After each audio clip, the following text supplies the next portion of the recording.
शमीम मेरे भाई, मेरे दोस्त, कभी कभी मैं सोचता हूँ कि आखिर ये सियासत, ये हुकूमतें, ये सिस्टम, ये प्रशासन हमारी मासूम नस्लों से क्या उम्मीदें करती हैं। कभी कभी मैं सोचता हूँ, जब हमारे हाथ में शहनाई थमाई गई तो हम उस्ताद बिस्मिल्लाह खान बन गए, जब हमारे हाथ में सरोद थमाया गया तो हम उस्ताद अमजद अली खान बन गए, जब हमारे हाथ में तबला थमाया गया तो हम उस्ताद जाकिर हुसैन बन गए। याद करिए, जब हमारे हाथ में टेनिस का रैकेट पकड़ाया गया तो हमारी बेटियां सानिया बन गईं। याद करिए कि जब हमारे हाथ में क्रिकेट का बल्ला पकड़ाया गया तो हम यूसुफ पठान, इरफान पठान, मोहम्मद शमी और जहीर खान बन गए। याद करिए कि हमारे हाथ में जब म्यूजिक दिया गया तो हम इस देश को आस्कर दिलवाने वाले रहमान बन गए। आखिर क्या उम्मीद करते हैं आप हमसे? आपने हमारे हाथ में साइंस दिया तो हम इस देश को परमाणु संपन्न बनाने वाले कलाम बन गए। बात अब कहता हूं शमीम भाई, चूंकि हमें अव्वल रहने की आदत है,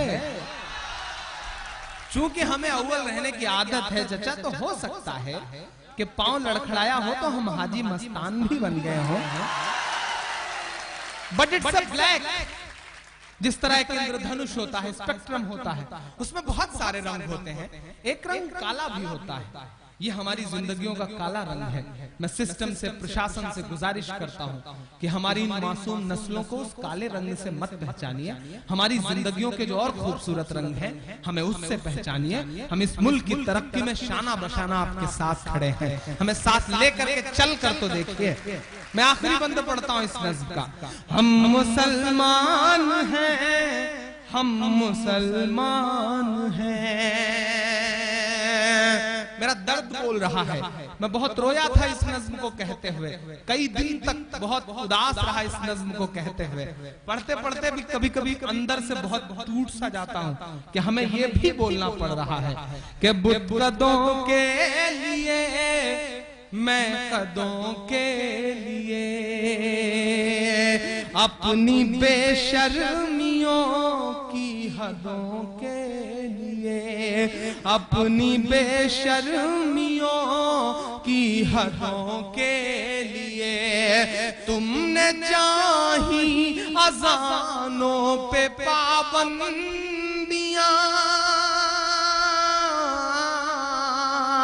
तुमने चाही अज़ानों पे पाबंदियां, हम तो लड़ते रहे सरहदों के लिए, हम तो लड़ते रहे सरहदों के लिए।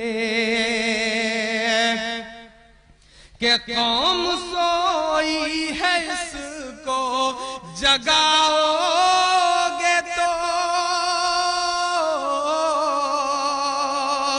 बहुत अहम बात कहता हूं आज इस बहुत खूबसूरत डाइस से। ये सच है कि पिछले 20 साल से हमें कटघरे में इतनी बुरी तरह रखा गया है। हमारी नस्लों का इतना बड़ा नुकसान किया गया है पिछले 20 साल में। बहुत प्लान करके, बहुत टारगेट करके इन फासिस्ट ताकतों ने बहुत प्लान करके हमारा नुकसान किया है। लेकिन इसका एक फायदा भी हुआ है नौजवान दोस्तों। इस फायदे के पहलू को जल्दी कोई नहीं समझेगा। इसका एक फायदा यह हुआ है कि कश्मीर से लेकर के कन्याकुमारी तक और नेपाल के बॉर्डर से लेकर के राजस्थान के बॉर्डर तक डंडा लेकर के भैंस चराने वाला आम मुसलमान भी मान चुका है कि अगर इस मुल्क में जिंदा रहना है तो बच्चों को पढ़ाना पड़ेगा। ये एहसास जागा है। दुनिया का कोई मुल्क, दुनिया का कोई सिस्टम परफेक्ट नहीं होता। मैं आपको दावत दे रहा हूं, दुनिया का कोई सिस्टम परफेक्ट नहीं होता। माइक पर खड़े होकर कितना भी कोसा जाए, कितनी भी गालियां दी जाएं, निजाम ऐसे नहीं बदलेगा। निजाम बदलना चाहते हो तो सिस्टम का हिस्सा बनो। तसव्वुर करो कि अगर एक थाने में तुम्हारे नाम का एक सिपाही आ जाता है तो थाने का निजाम बदल जाता है। जिस दिन तुम किसी जिले में कलेक्टर बन के बैठोगे, जिस दिन तुम किसी जिले में सुपरिंटेंडेंट ऑफ पुलिस बन के बैठोगे, उस दिन जिले का हाल क्या होगा। अगर इस मुल्क को सुधारना चाहते हो, अपना हक लेना चाहते हो तो ब्यूरोक्रेसी पे कब्जा करो। इसके अलावा कोई चारा नहीं है।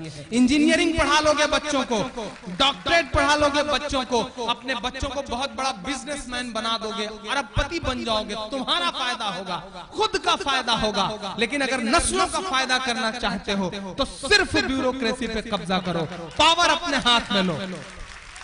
और शमीम भाई, मैं आपको भी दावत देता हूं, बहुत बड़ा काम कर रहे हैं। एक काम ये भी शुरू करिए सिविल सर्विसेज के लिए, यानी कि IAS IPS की पढ़ाई के लिए, उसकी प्रिपरेशन के लिए, कोचिंग के लिए एक फ्री इंस्टीट्यूट डालिए।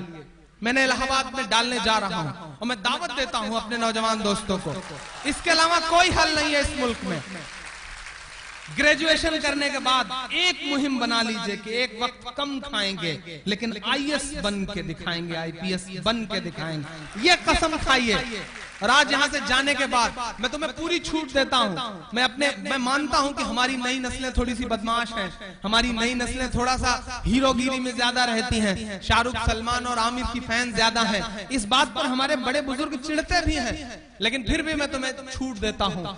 जितना चाहो मस्ती करो, जितना चाहो घूमो फिरो, जिस तरह की चाहो टी शर्ट पहनो, जीन्स पहनो, लेकिन दो चीज जिंदगी में अहद कर लो, कुछ भी करो लेकिन अजान हो तो मस्जिद का रुख कर लो, जाओ नमाज पढ़ो, उसके बाद जो करना है करो, क्योंकि नमाज हर चीज से रोकती है, हर बुराई से रोकती है। एक दिन इंशाअल्लाह तमाम बुराइयां खत्म हो जाएंगी। और दूसरी एक बात अपने दिल के अंदर बैठा लो कि नहीं, बहुत हो चुका, बहुत झेल चुके हमारे बड़े बुजुर्ग, बहुत झेल चुके हमारे पुरखे। अब इंशाल्लाह हम पढ़ेंगे, हम सिस्टम का हिस्सा बनेंगे, हम पावर का हिस्सा बनेंगे, इंशाल्लाह हम ये करेंगे। अगली साल जब मैं यहाँ आऊं तो मैं उम्मीद करूं कि वो इंस्टीट्यूट शुरू रहेगा शमीम भाई।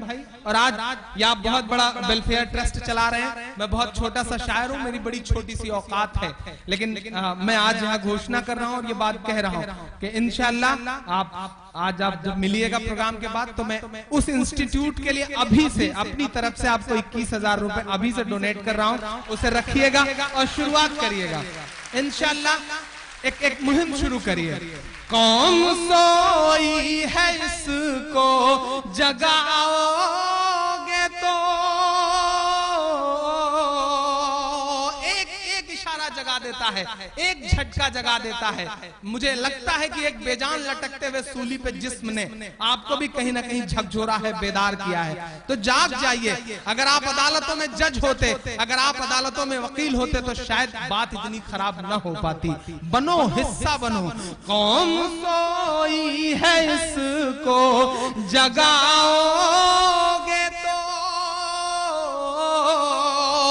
कौम सोई है इसको जगाओगे तो, ये समझ लेना हम लोग तूफान हैं, हम मुसलमान हैं, हम मुसलमान हैं, हम मुसलमान हैं, हम मुसलमान हैं।